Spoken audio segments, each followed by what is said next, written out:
Welcome to a new episode of Blue Zoo TV presented by Kari featuring Fluval. We've come to the Midwest to check out reef life in Terre Haute, Indiana with a friend, Morgan Lister. Let's go in and check it out.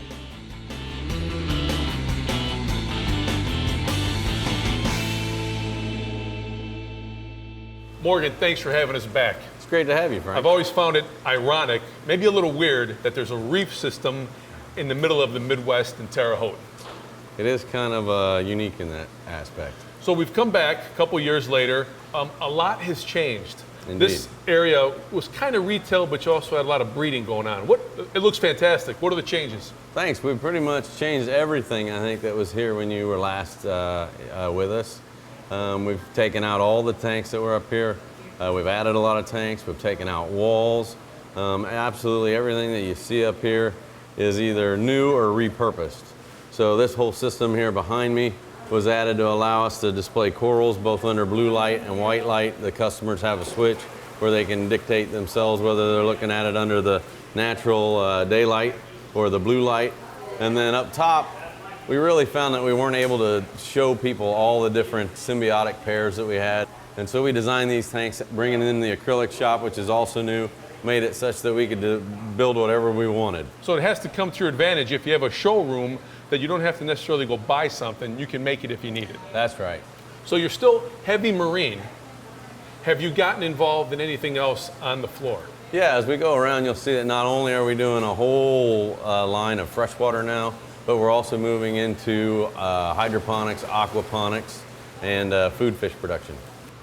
Morgan, when we were here last time, we're standing where walls were. Now, it looks like a freshwater retail section. Is it? That's right. Yeah, we, of course, until about 3 years ago, we didn't really have any freshwater to speak of. We brought in freshwater kind of after the fact. We bought out a local Petco, but until just 6-8 months ago, our freshwater was strewn all around the building. So you had to move all over to see it. It wasn't very practical for maintenance. So yes, you and I stood right there and looked at a 55-gallon, if I remember correctly. We took out 2 walls. These used to be dry goods room, opened it all up, and now all of our freshwater, except for some freshwater display tanks and our micro displays, is all contained right here in one spot. So if you had to pick a couple freshwater fish that you probably wanted to have in stock that you never did, do you have a couple favorites? Oh yeah, absolutely. There's all kinds of threadfin rainbows, some of the little microfish, some of the small rainbows. What else do we get that I really like? Panda garas, another small catfish. Some of the microfish have always been my favorites, and that's where we found that we just didn't have even once we brought in all this space, we didn't have the right tanks. The fish would intermingle and we'd have problems. So that's where we brought in some of the other tanks that you'll see. So at the freshwater section, you almost can't have freshwater fish without some freshwater plants, right? At least in stock. Exactly. In almost every case, there's some fish obviously that eat the plants, but if you don't have fish that eat the plants, it's crazy not to put plants in there, especially, it used to be a cost issue. You had to have enough light, but now we've got LEDs. There's so many ways to, even on a small tank, add the appropriate illumination. If you can grow any plants, even if they're floating plants like we see here behind you, it takes so much work off of the aquarist. It provides habitat for the fish, it oxygenates the water, and it helps to clean the water. I think it's a 3-way win. Morgan, we're talking about freshwater, we're talking about plants, and you're still a big proponent of bringing the kids in the classroom. So we need to check out the classroom because I'm sure there's also freshwater in there, plants, and I heard you got some frogs. Oh yeah, frogs and other surprises. We've brought in all kinds of cool stuff, not only for our field trips, but for our birthday party program. So we got a lot of touchy-feely stuff. Morgan, we were just talking about the retail section with freshwater and plants. This is an outstanding tank, great example of freshwater with plants. Yeah, we really put, whether it's a 5-gallon tank or a 250-gallon tank, the plants are not only aesthetically pleasing, but so functional.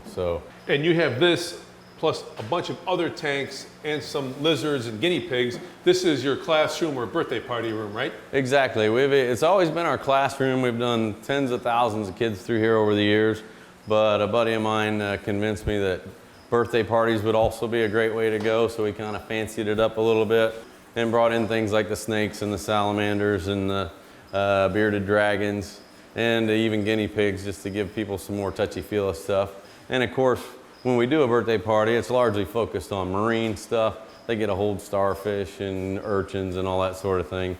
When you mention poison dart frogs, the number or the name that jumps out is poison. That's right. Are they?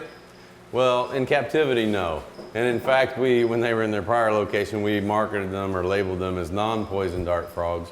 But everybody knows them as poison dart frogs or poison arrow frogs.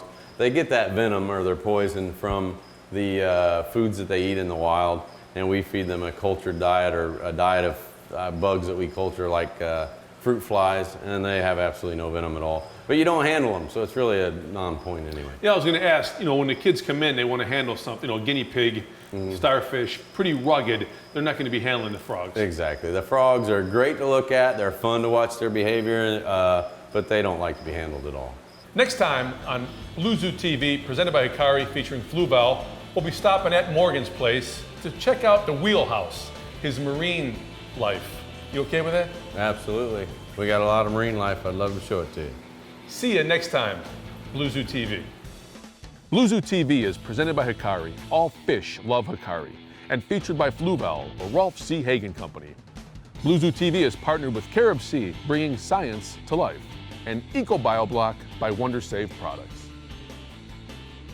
To email the show, go to bluezootv.com and follow us on Twitter @BlueZooTV.